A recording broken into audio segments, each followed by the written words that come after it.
জমি যেটা খাই খাল্লাসে আপনাদের দিকে বলে, আপনাকে 5,000 টাকা দিলাম, 1 মাস আপনার 1 বছর আপনার জমি আবাদ করবো, লাভ লস আমার, 1 বছর শেষ জমিও আপনার, টাকা আপনার নিয়ে এলেন, ফসল যা হবে আমার, এইভাবে জায়েজ আছে। আর আরেকটা কি বলা হয় যে জমি আপনার করব, এত পার্সেন্ট ফসল আপনার হবে, বাকি ফসলটা আমার হবে, এটাও জায়েজ আছে। আরেকটা হয় 5 লাখ টাকা আপনাকে দিলাম, আপনার 2 বিঘা বা 3 বিঘা বা 1 লাখ টাকা দিলাম 1 বিঘা জমি, যতদিন আপনি না টাকা দিবেন আমি ততদিন খাবো, টাকা দিলেন জমি ফেরত দিলাম। তাহলে যেই টাকা আপনি দিয়েছিলাম সেম সেই টাকাই নিয়ে নিলেন, ওর জমি থেকে যত লাভ তুললেন সব সুদে গণ্য হবে। এইভাবে হারাম যারা নিয়েছেন আল্লাহর ওয়াস্তে কালকে তওবা করে ফেরত দিয়ে দিবেন। খবরদার, দুনিয়াতে আপনি বেঁচে যাবেন কিন্তু আল্লাহ না কবরে ছাড়বেন আখেরাতে। কোন ব্যক্তি সুদের যদি 1 টাকা খায়, আপন মায়ের সাথে 77 বার জিনা করলে যেই গুনাহ হয়, সুদের 1টা টাকা খেলে তার চেয়ে বেশি গুনাহ হয়। যেই ব্যক্তি সুদের 1 টাকা খেলো সেই ব্যক্তি কাবা ঘরে নিজের মায়ের সাথে 70 বার জিনা করলো। এই জন্য এইভাবে নিবেন না, আলিম উলমাকে জিজ্ঞাসা করবেন। আল্লাহ কি বলেছেন? ফাসআলু আহলা যিকরে ইন কুনতুম লা তা'লামুন, নাকি যেটা তোমরা জানো না, যারা জানে তাদের কাছে জিজ্ঞাসা করো। এত বড় কোটি টাকা খরচ করে মাদ্রাসা আমি তো মনে হয় কোনোদিন দেখিনি, টিকটিকি পড়া মাদ্রাসা, বাল্ব টাব লাগাচ্ছে, নতুন কালার করেছেন, খুব ভালো লাগলো। এত বড় মাদ্রাসা, মনে হয় 7-8টা মৌলবি আছেন, আলিম উলমা আছেন, ইনাদেরকে রেখেছেন, বেতন দিচ্ছেন, আর আপনি জমি অবৈধ তরিকাতে খাচ্ছেন। তাহলে এত বড় মাদ্রাসা করে আপনারা কি করছেন? দেশ বিদেশ থেকে সে সব ইলিম নিয়ে যাচ্ছেন, আপনাদের প্রতি ইলিম শিক্ষা করা জরুরি নাই? মায়ের কোল থেকে নিয়ে মরা পর্যন্ত জ্ঞান অর্জন করেন। প্রশ্ন হচ্ছে চাবি, ইলিম হচ্ছে তার খাজানা। যতই প্রশ্ন করবেন ইলিম ততই খুলে খুলে আসবে। এই জন্য মাদ্রাসা আলিম উলমার সাথে পরামর্শ করে সব করবেন। তারপরে লিখাছেন, এটা কি আছে হযরত? এই দেখেন 2য় নম্বর প্রশ্নটা।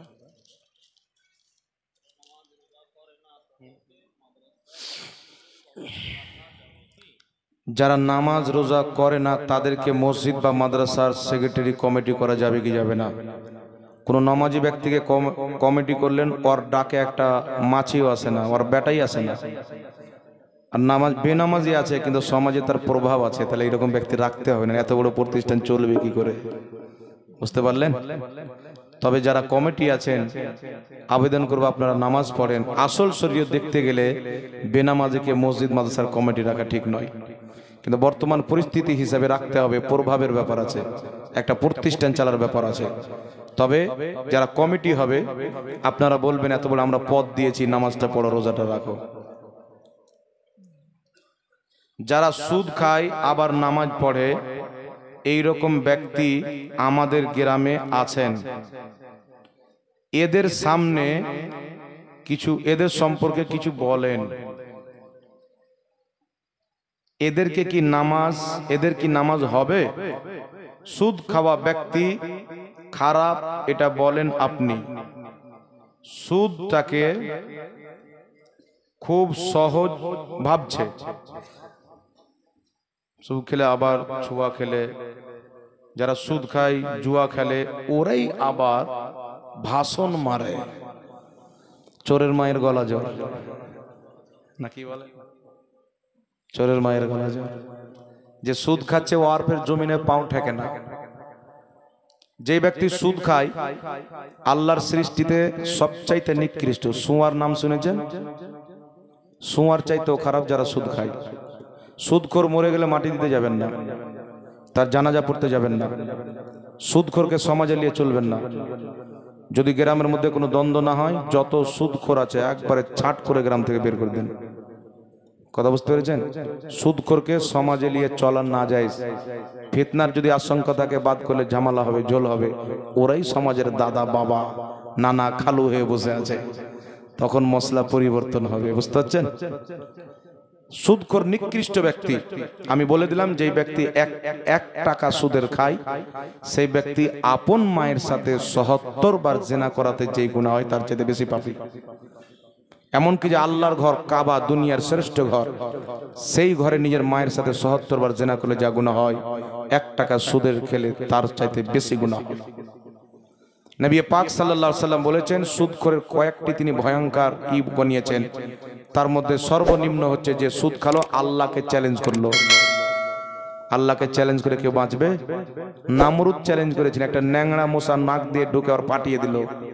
ফিরাউন চ্যালেঞ্জ করেছিলেন, আজ পর্যন্ত আল্লাহ তাকে ইবরাত বানিয়ে দিয়েছেন। এই জন্য খবরদার, যারা সুদ খেয়েছেন তোমার জিন্দেগির ডোর কিন্তু আল্লাহ কাটবে। বাপের কবরের পাশে দাঁড়িয়ে গিয়ে দেখো আর বলো আমার বাপও দুনিয়াতে ছিল, সে কবরে চলে গেছে, আমিও যাব। দাদার কবর দেখো, এলাকাবাসীর কবর দেখো, তোমাকেও কবরে যেতে হবে। আল্লাহ ছাড় দেয় কিন্তু ছেড়ে দেয় না। তবে সুদখোর মরলে ওকে মাটি দিতে যাবেন না, ক্লিয়ার কথা।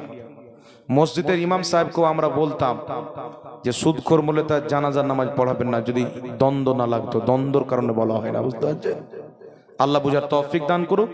কেউ যদি খেয়েছেন তওবা করবেন, আলিমের কাছে আসবেন, হুজুরের কাছে আসবেন, এসে খালিস দিলে তওবা করবেন। যাদের কাছ থেকে সুদের টাকা নিয়েছেন ফেরত দিবেন।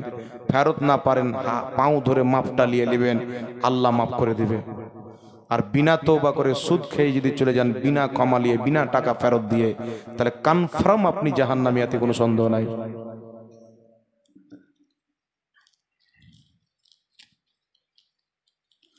আসসালামু আলাইকুম। ওয়ালাইকুম সালাম। ইমাম সাহেব জানেন যে কোন ব্যক্তি সুদ খায়, তাহলে ইমাম সাহেব সেই সুদখোরের বাড়িতে ফাতিহা করতে যাবে কিনা? এক জায়গাতে আপনি গিয়েছেন, সেই জায়গাতে কোনো খাবার নাই, খাবার যদি না খান আপনি মরে যাবেন। একমাত্র শুঁয়ারের মাংস আছে। শরীয়ত বলছে জান বাঁচার জন্য এতটুকু শুঁয়ারের মাংস তোমার জন্য হালাল হয়ে যাবে, যাতে তোমার জানটা বেঁচে যায়। কথা বুঝতে পারছেন?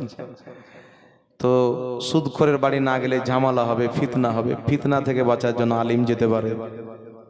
বুঝতে পেরেছেন কি পারেননি বাবা? জি, ফিতনা থেকে বাঁচার জন্য। আল ফিতনা তো আসাদ্দ মিনাল কাতাল। ফিতনা হচ্ছে মানুষকে হত্যা করার চাইতেও বড় পাপ। আল ফিতনা তো আসাদ্দ মিনাজ জিনা। জিনা করার চাইতে ফিতনা হচ্ছে মহাপাপ। এই জন্য খালি ইমাম সাহেবের দিকে গুলি ছোড়েন না। আপনারা সমাজে আছেন, আপনারা বসে সুদখোরকে সমাজ থেকে বাদ করেন। আপনারা বলেন আমরা যে ইমামের পিছনে নামাজ পড়তে যাই, রেজিস্ট্রেশন পাস করেন, সুদখোরের বাড়ি মিলাদ করতে যাবে না, ওর বাড়ির খাবার খাবে না, আপনারা পাস করবেন। ইমাম সাহেবের বাপের গ্রাম নাকি? না কি বলেন বাবা? কথা কি ভুল বলছি? ওটা আপনারাকে ফেসলা করতে হবে যে আপনি আপনার ইমামকে কি খাওয়াবেন, সেটা আপনার ব্যাপার। যাক, অনেক আলোচনা করলাম, আয়াতে কারিমা পাঠ করেছিলাম, ইন্নাদ দীনা ইনদাল্লাহিল ইসলাম। নিশ্চয় আল্লাহ পাকের নিকটে একমাত্র মনোনীত ধর্ম হচ্ছে ইসলাম। ইসলাম হচ্ছে ফ্রেশ ধর্ম। ইসলাম ছাড়া কোনো ধর্ম নয়। এই ধর্ম এক আল্লাহর ইবাদত করে, আমরা আল্লাহ ছাড়া করির ইবাদত করব না।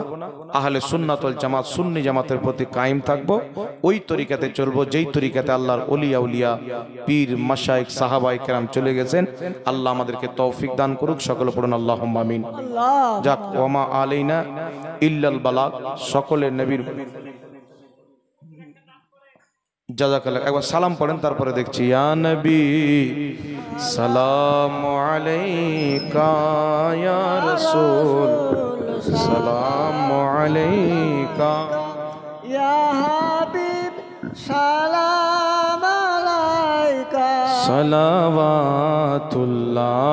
আলাইকা। এ নসীম কুবে জানা, जब मदीने से तू आना, बुए जुल्फ़े यार लाना, दिल परीशान है सुंघाना। या नबी सलाम अलैका, या रसूल सलाम अलैका, या हबीब सलाम अलैका, सलावातुल्लाह अलैका। আমরা যে বড়ই গুনেহগার, কিছুই নাই আমাদের দেখাবার। কিয়ামতের কঠিন দিনে নবীজি শুধুই ভরসা আপনার ইয়া নবী সালাম আলাইকা ইয়া রাসূল সালাম আলাইকা ইয়া হাবিব সালাম আলাইকা সালাওয়াতুল্লাহ আলাইকা। আপনারা যারা পিছনে আছেন একটু করে আগে চলে আসেন, দোয়া করে চলে যাবেন। ওই বাবা চাচা চলে আসেন, চলে আসেন, বসে যান।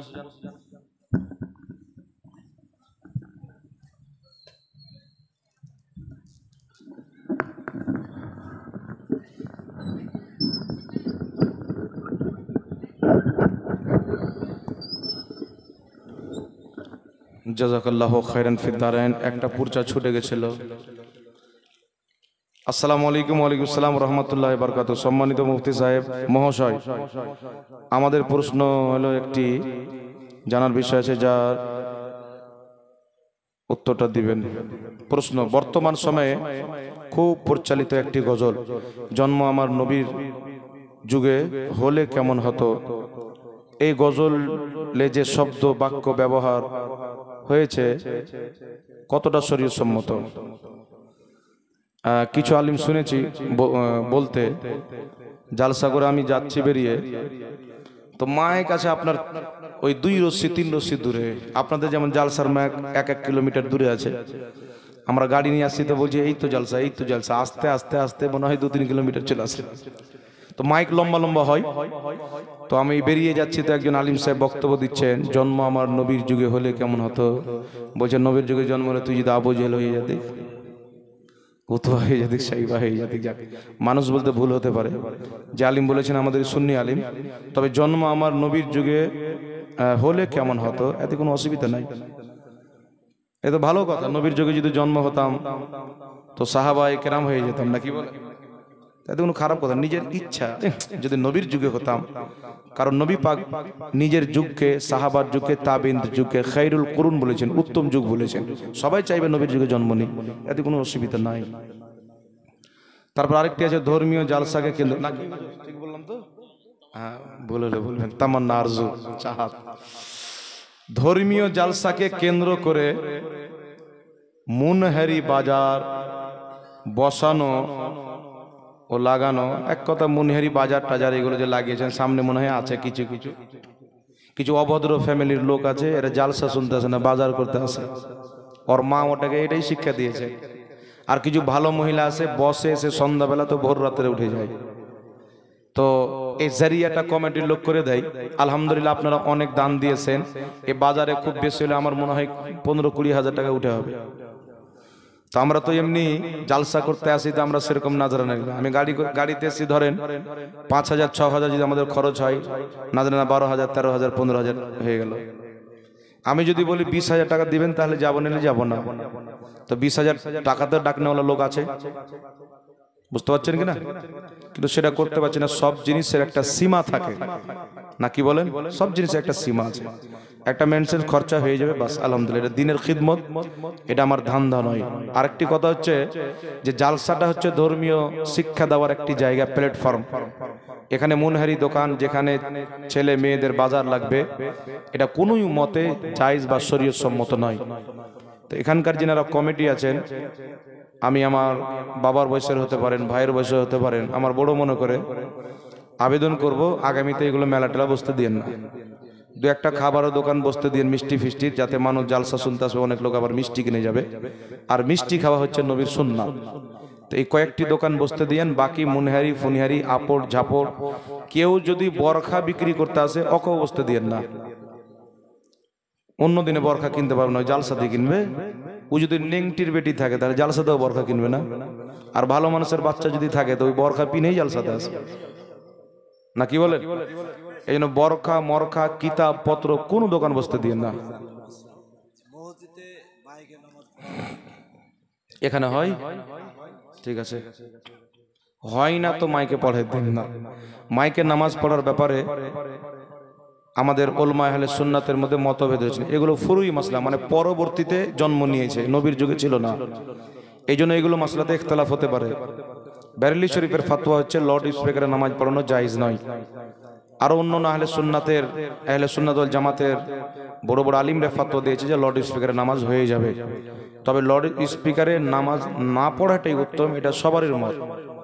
করির মতে পড়লে হয়ে যাবে। আর বেরেলি শরীফের ফতোয়া হচ্ছে যে লাউড স্পিকারে নামাজ পড়া হচ্ছে নাজায়েজ। আমি এটার প্রতি আমল করি, লাউড স্পিকারে নামাজ পড়াটাকে নাজায়েজ মনে করি। তবে আমাদের সুন্নি জামাতের আলিম যেখানে জায়েজ মনে করে লাউড স্পিকার পড়ায়, জায়েজের পক্ষের ফতোয়াটাকে মানে, ওখানে লাউড স্পিকারে নামাজ পড়লে হয়ে যাবে। আর যেখানে নাজায়েজের পক্ষে আমল করে, ওখানে লাউড স্পিকারে নামাজ পড়া নাজায়েজ। কথা বুঝতে পেরেছেন?